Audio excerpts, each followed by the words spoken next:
Yeah. As we become more energy independent, what happens to the petrodollar? What happens to the what? The petrodollar. What petrodollar? Yeah, energy producers are still going to be energy producers, but all of those that rely upon maritime transport are going to have to find a friend with a big navy to guarantee their shipments. It may be that the United States runs a convoy to South Korea every couple of months. Possible, because the Koreans are going to need a supertanker every 2 days to keep the lights on in the way they currently operate.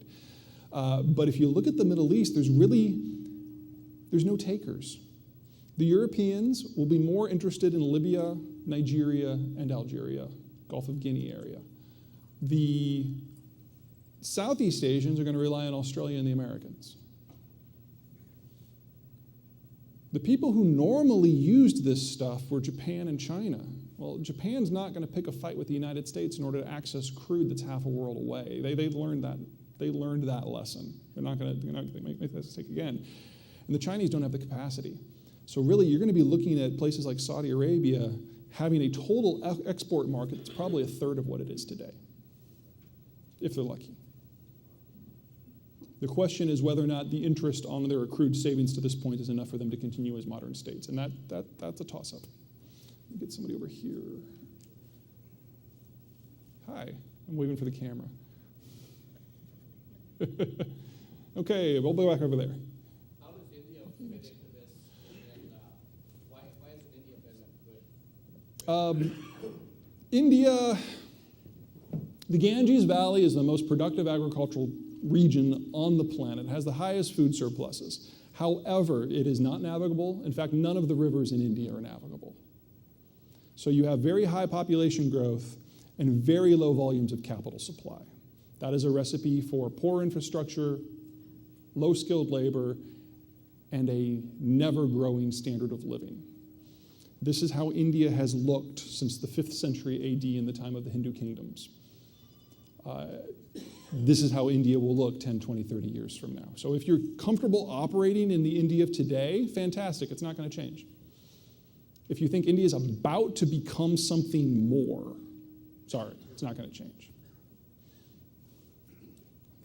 Do you feel that our U.S. dollar is going to maintain and grow and strengthen in the big picture? And then if it does, what country will be able to afford our exports? The question is about the U.S. dollar, whether or not it's going to grow, and if it does grow, who can afford the exports. First part of the question, what's the competition again? The Europeans removed themselves from the game. Pound is too small. You know what the 4th largest foreign currency is now in terms of dollars held by people with currency reserves? Canadian dollar. I mean, they run a tight ship, don't get me wrong, but they're number 4 now. There's no one else that can even potentially take over. So we can misuse the global system as much as we want. We're the only ones in the game. Whether or not that will make the US dollar go higher or not, I don't know. That's kind of a toss-up, but I would keep in mind 2 things. One, the only export-oriented industry that I see really having a future in the United States is agriculture. And if you can't eat, everything else is kind of secondary. So they will find the money. We'll provide the shipping security. Seems like a good trade.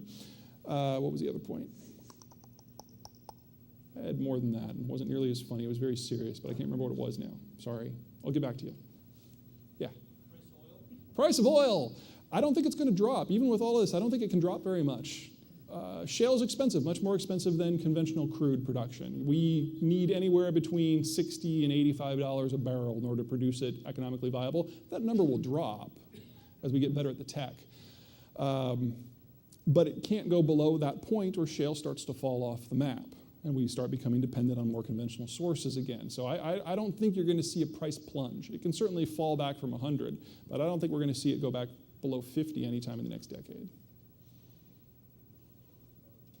Yeah. I talked to a guy from India that started business in India, and he said that the U.S. regulations were really making India boom.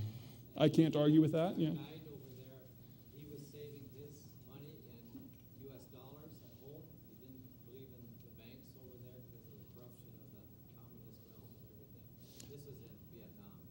No, I tend to agree with both of those points. The US dollar is the #1 store of value internationally and has been now ever since Bretton Woods kicked in, because people, even if they think that the Fed is going to print money, even if they think that our regulations are onerous, they absolutely see it as the only dollar or the only currency that holds its value over the long term. In terms of regulation, that's a good example of opportunities missed. I don't want to say that the U.S. is over or under regulated, but the United States has a penchant for making domestic policy that has international implications that we don't think about. And there are certainly regulations that are on the books here that are probably not the wisest thing, and that gives other countries a leg up. As time moves forward, I see that becoming even more important to the rest of the world. Anything that the U.S. does to make itself less competitive is going to be something that other countries are going to be scrambling for, because their situation at its core is going to be so much more desperate. Yeah. Have you ever considered a scenario what happens if our electrical grid becomes compromised? Terrorism? Well, we know from the blackout that started in Canada and went to New York and Buffalo, I think that was 10 years ago now, that it's theoretically possible. But keep in mind that the United States is the only country in the world with a redundant grid. It takes a lot of transformers to blow before you have not just a nationwide power blackout, but a nationwide power blackout that has any sort of duration to it. Because of our separation of national from state from local prerogative, there's shutoff switches throughout the system, and those have certainly been built out in the last 10 years. So I don't want you to suggest that it's a non-threat, but it's not an acute one, and it's certainly not a sustained one.